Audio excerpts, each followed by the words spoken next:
বেগম জিয়া উনি একজন states lady. আপনার আঙুলের একটি ছাপ বদলে দিক আপনার সন্তানের ভবিষ্যৎ। আমি খান শোয়েব আমানুল্লাহ এবার ঢাকা 15 থেকে কলম মার্কায় নির্বাচন করছি। আপনারা জানেন আমার এইখানে যারা নির্বাচন করছে তার মধ্যে রয়েছে জামাতের আমির এবং বিএনপি থেকে রয়েছে মিল্টন ভাই। তবে হাদি ভাই আমাদের জন্য যে ট্রেন্ড সেট করে দিয়েছেন, যারা স্বতন্ত্র বা নতুন প্রার্থী তাদের জন্য আমার এলাকায় ইলেকশন ক্যাম্পেইন করে আমি খুব আনন্দ পাচ্ছি, কারণ স্বতন্ত্র প্রার্থীর সাপোর্ট এলাকায় প্রচুর বেশি। সবাই চাচ্ছে নতুন মানুষ আসুক। আমার এলাকায় মূল সমস্যাটা জলাবদ্ধতা। আমি by this time China visit করেছি, ওনাদের সাথে আমি কথা বলেছি। তো ওনারা জানিয়েছেন আমাদের এই এলাকায় ডিজিটাল ম্যাপিংয়ের মাধ্যমে ড্রেনেজ যে সমস্যা এটা সমাধান করা সম্ভব।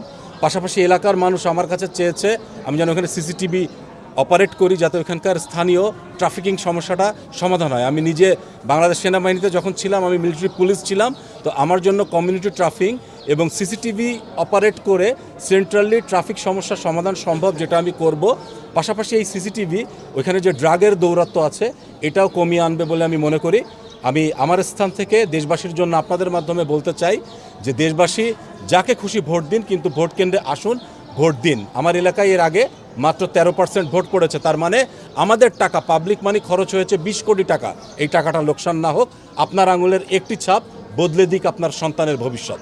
দেখুন, বেগম জিয়া উনি একজন স্টেটস লেডি, স্টেটসম্যান। তো উনি যখন আমাদের দেশটা কেবল গঠিত হচ্ছে সেই মোমেন্টে নারী জাগরণ বা নারী শিক্ষার অগ্রদূত উনি ছিলেন। আর আপনি জানেন যে জিয়া পরিবার ওনাদের অবদান এখানে অস্বীকার করার কোনো উপায় বাংলাদেশের বর্তমানে নাই। কারণ আজকে আমাদের মূল যে এক্সপোর্ট ইম্পোর্টের যে টাকাটা আসছে, এটা আসছেই আপনার রেডিমেড সেক্টর বা গার্মেন্ট সেক্টর থেকে, এবং এটা বাংলাদেশে শুরুই করেছিলেন জিয়াউর রহমান। এবং পরবর্তী সময় আপনারা দেখেছেন যে 17 বছর একমাত্র একজন বাংলাদেশের স্টেটম্যান, তার পক্ষেই সম্ভব।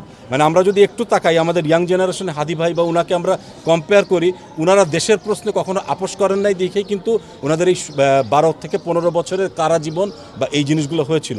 সো আমি এখানে এসেছিলাম একজন স্টেটম্যান যিনি, তার প্রতি আমার শ্রদ্ধা জানাতে, ভালোবাসা জানাতে। আমি কলম মার্কায় ইলেকশন করছি, কিন্তু আমাদের একটা দল ছিল, এর নাম মৌলিক বাংলা। আমরা নিবন্ধনটা এবার পাই নাই। 50%-এর মতো আমাদের স্থানীয় নেতাকর্মী এবং অফিস পেয়েছিল। তো এইটার জন্য আমরা মৌলিক বাংলার পক্ষ থেকে আজকে ওনার প্রতি শ্রদ্ধা নিবেদনের জন্য এসেছিলাম। আমি এখনই আবার হাদি ভাইয়ের ওইখানেও যাব, ওনার কবর জিয়ারত করব। Thank you.